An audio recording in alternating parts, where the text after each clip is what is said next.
I was a very small person in my classes and also very mouthy, which might not come as much of a surprise, and somewhat provocative. And so, and I got pushed around a fair bit because everybody gets pushed around, and my weapon was to be mouthy, and it was a fairly effective weapon, although it tended to backfire because, if you're really effectively mouthy with large, obnoxious people, then they tend to respond in a relatively negative physical way. And so that sort of thing was happening to me a fair bit.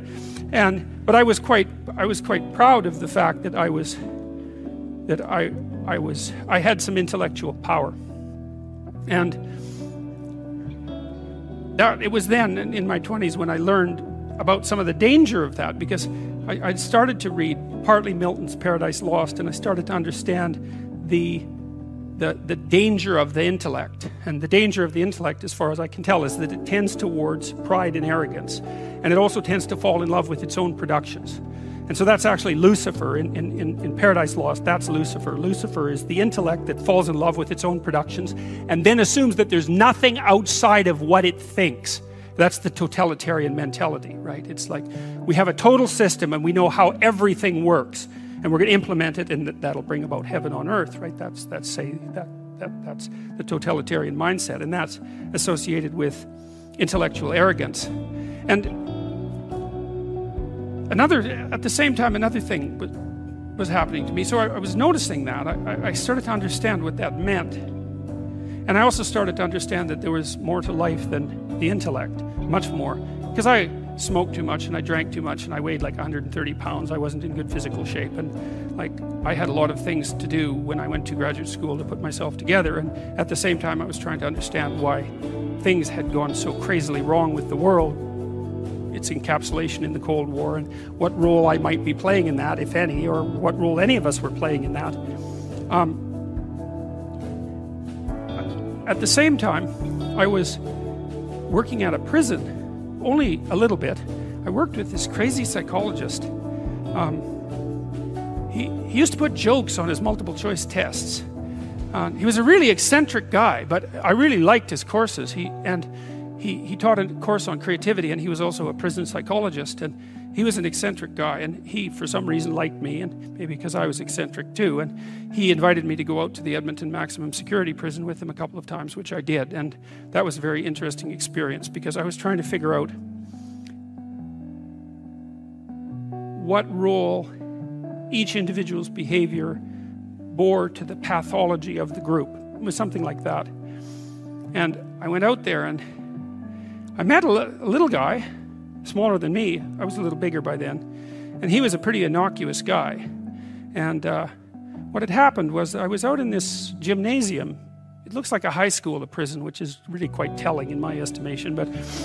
And there were all these like monsters in there, weightlifting, and like they were monsters. I remember one guy who was tattooed everywhere, and he had like a huge scar running down the middle of his chest. It looked like someone had hit him with an axe. And I was in there, and I had this weird cape that I used to wear that I bought in Portugal, and some boots that went along with it.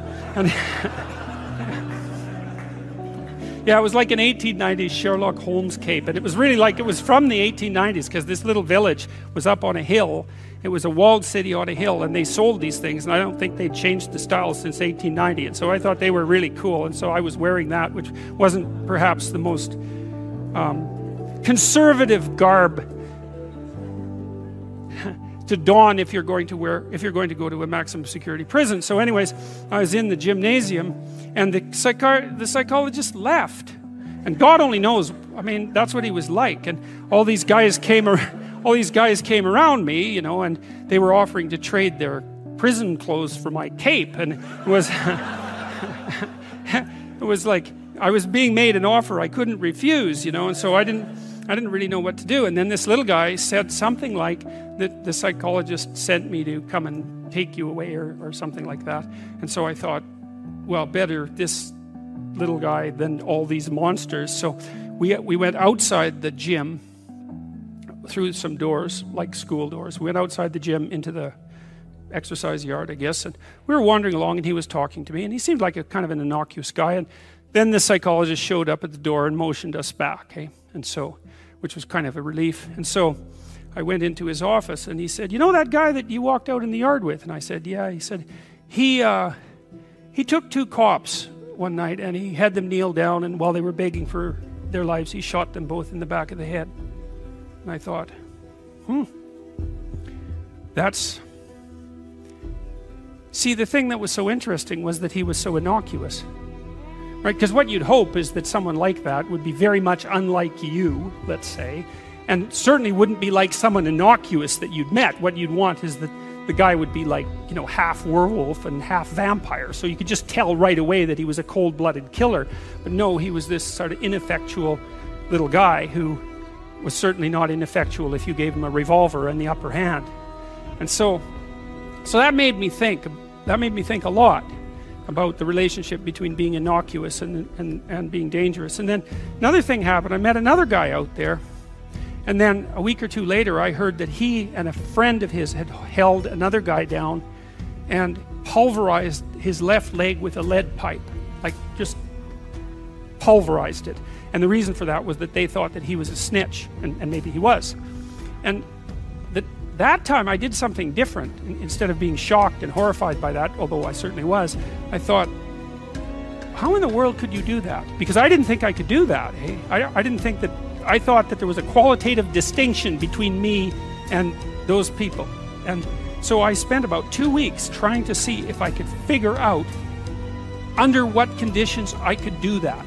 Like what kind of psychological transformation I would have to undergo to be able to do that. And so that was a meditative exercise, let's say. And it only took about 10 days for me to realize that not only could I do that, that it would be a hell of a lot easier than I thought it would be. And that's sort of where that wall between me and what Jung described as the shadow started to fall apart. And that also was very useful because I started to treat myself as a somewhat different entity, because I hadn't been aware up to that point, you know, because I thought I was a good guy. And there's no reason for me to think that, because you're not a good guy unless you've really made a bloody effort to be a good guy. You're just not. It's not easy. And so you're probably a moderately bad guy. And that's a long ways from being an absolutely horrible guy, but it's also a long ways from being a good guy. And so, but I had a little more respect for myself after that, because I also understood that there was a monstrous element to the human psyche that you needed to respect. And that was part of you, that you should regard yourself in some sense as a loaded weapon. It's very useful around children to regard yourself as a loaded weapon, because around children you are a loaded weapon. And the terrible experiences that many children have with their parents are testament to that. Anyways, about the same time, and I don't exactly know how these things were causally related. I guess it was because I was trying to figure out who I was and how that could be fixed, something like that. I started to pay very careful attention to what I was saying. I don't know if that happened voluntarily or involuntarily, but I could feel a sort of split developing in my psyche, and the split, and I've actually had students tell me the same thing that has happened to them after they've listened to some of the material that I've been describing to all of you. But I split into two, let's say. And one part was let's say the old me that was talking a lot and that liked to argue and that liked ideas. And there was another part that was watching that part, like just with its eyes open and neutrally judging. And the part that was neutrally judging was watching the part that was talking and going, that isn't your idea. You don't really believe that. You don't really know what you're talking about. That isn't true. And I thought, that's really interesting. So now and that was happening to like 95% of what I was saying. And so then I didn't really know what to do. I thought, okay, this is strange. So maybe I've fragmented, and that's just not a good thing at all. I mean, it wasn't like I was hearing voices or anything like that. I mean, it wasn't like that. It was, well, people have multiple parts. So then I had this weird conundrum. It was like, well, which of these two things are me? Is it the part that's listening and saying, no, that's rubbish, that's a lie, you're doing that to impress people, you're just trying to win the argument, you know? Was that me, or was the part that was going about my normal verbal business me? And I didn't know, but I decided I would go with the critic. And then what I tried to do, what I learned to do, I think, was to stop saying things that made me weak. And now that, I mean, I'm still trying to do that, because I'm always feeling when I talk whether or not the words that I'm saying are either making me align or making me come apart. And I think the alignment, I really do think the alignment I think alignment is the right way of conceptualizing it, because I think if you say things that are as true as you can say them, let's say, then they come out of the depths inside of you. Because we don't know where thoughts come from. We don't know how far down into your substructure the thoughts emerge. We don't know what processes of physiological alignment are necessary for you to speak from the core of your being. We don't understand any of that. We don't even conceptualize that, but I believe that you can feel that. And I learned some of that from reading Carl Rogers, by the way, who's a great clinician. But anyways, I decided that I would start practicing not saying things that would make me weak. And what happened was that I had to stop saying almost everything that I was saying. I would say 95% of it. It's a hell of a shock to wake up, and I mean, this was over a few months, but it's a hell of a shock to wake up and realize that you're mostly dead wood. It's a shock, you know, and you might think, well, do you really want all of that to burn off? It's like, well, there's nothing left but a little husk, 5% of you. It's like, well, if that 5% is solid, then maybe that's exactly what you want to have happen.